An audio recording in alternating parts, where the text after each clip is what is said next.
Your muscles are dying right now, and you can't feel it happening. Starting at age 30, you lose up to 5% of your muscle mass every single decade. By 60, that number doubles. By 80, some people have lost half their peak muscle mass. This isn't just about looking weaker. Grip strength alone predicts how long you'll live better than most standard medical tests.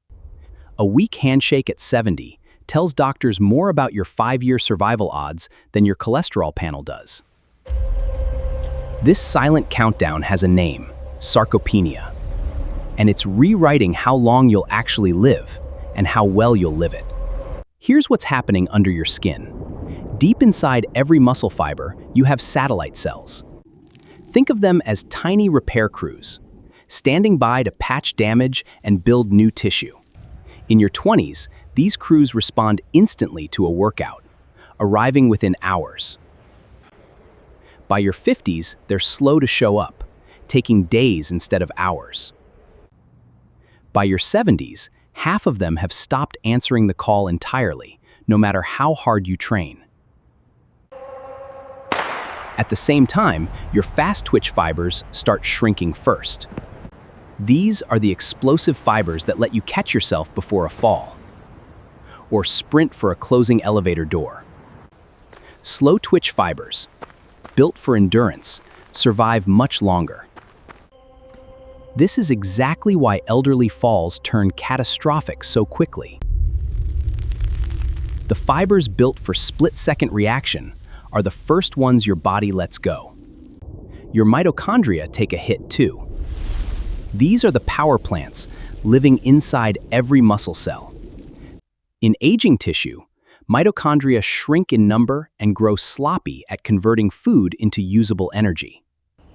Less fuel production means less capacity for movement, and a body that tires faster during ordinary tasks. Aging muscle also sits in a state of chronic low-grade inflammation that researchers call inflammaging. That constant inflammatory static breaks down muscle protein faster than aging tissue can rebuild it. By age 75, roughly 1 in 3 adults cannot rise from a chair without using their arms. By 80, falls become the leading cause of injury death in the entire population. A broken hip in a frail 80-year-old carries a 1-year mortality rate that rivals many cancers. This is the real cost of sarcopenia, hiding behind a word that sounds clinical and distant. Weak muscle drags bone density down with it, since muscle pulls on bone every time it contracts. This is why sarcopenia and osteoporosis so often arrive together in the same aging body. But here's the part almost nobody tells you. Sarcopenia is not a one-way street. Muscle tissue remains remarkably responsive to the right stimulus, even in people over 90.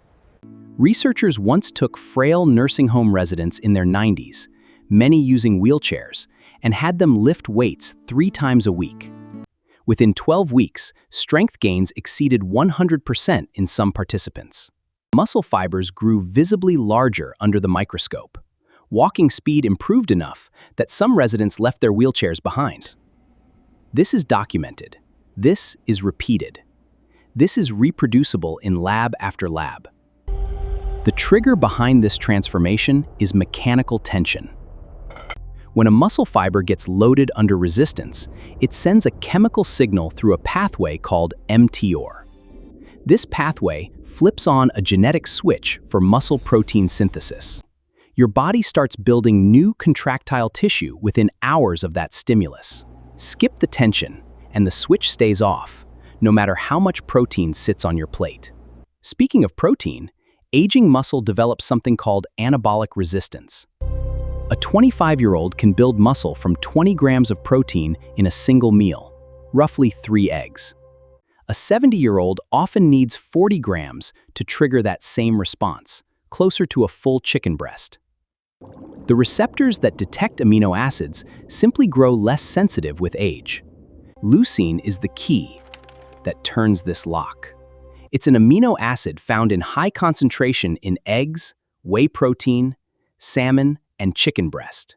Hitting roughly 3 grams of leucine per meal appears to override much of this resistance, even past 70. Spreading protein evenly across 3 or 4 meals a day outperforms saving it all for one large dinner. There's also a hormone working directly against you called myostatin. Its job is to limit how much muscle you're allowed to build, a built-in brake left over from evolution. Resistance training appears to suppress myostatin activity, essentially loosening that brake. This is one reason heavy lifting produces results that light walking simply cannot match. Now for the intervention that changes the trajectory fastest. 2 to 3 sessions of weight training a week increases muscle mass in adults over 60. This happens within 8 to 12 weeks, targeting the major muscle groups of the body. Compound movements, squats, presses, rows, deadlift variations recruit far more muscle fibers per session. Loading the legs matters most of all, since the thighs hold the largest reserve of fast-twitch fibers in the body. Progressive overload is non-negotiable. The same 5-pound dumbbell forever sends the same weak signal forever. Add small amounts of weight or a few extra repetitions every couple of weeks to keep that mTOR pathway firing. Heavy low-rep sets and lighter high-rep sets both build comparable muscle, as long as the final reps feel genuinely hard. One landmark study placed frail nonagenarians on high-intensity leg press machines twice a week under close supervision. Within 10 weeks, several participants doubled their leg strength and walked noticeably faster down the hallway. Add creatine monohydrate to the equation, and the results compound further. 3 to 5 grams daily has been shown to enhance strength gains when paired with resistance training. Creatine works by increasing the energy available inside the muscle cell, essentially topping off the fuel tank before every set. Vitamin D deficiency compounds the entire problem. Low vitamin D levels are strongly associated with reduced muscle strength and higher fall risk in older adults. Correcting a deficiency through sunlight or supplementation supports the muscle-building response to training. Sleep matters just as much as the workout itself. Growth hormone release, which drives tissue repair, peaks during deep sleep. Cutting sleep short blunts the very repair process your training session was designed to trigger. Chronic stress raises cortisol, and elevated cortisol actively signals your body to break muscle down for fuel. Cardiovascular training supports this process too. Zone 2 cardio, the kind where you can still hold a conversation, improves blood supply to your muscle fibers. Better blood flow means more oxygen and nutrients reaching the exact tissue you're trying to rebuild. Hydration plays a quiet supporting role. Dehydrated muscle tissue loses contractile efficiency. Outside the gym, ordinary movement adds up. Every extra flight of stairs is a small dose of mechanical tension. Omega-3 fatty acids from fish oil appear to sensitize aging muscle to protein, easing anabolic resistance a little further. The earlier you start, the more satellite cells you still have left to recruit into the fight. Waiting until 70 to start lifting still works.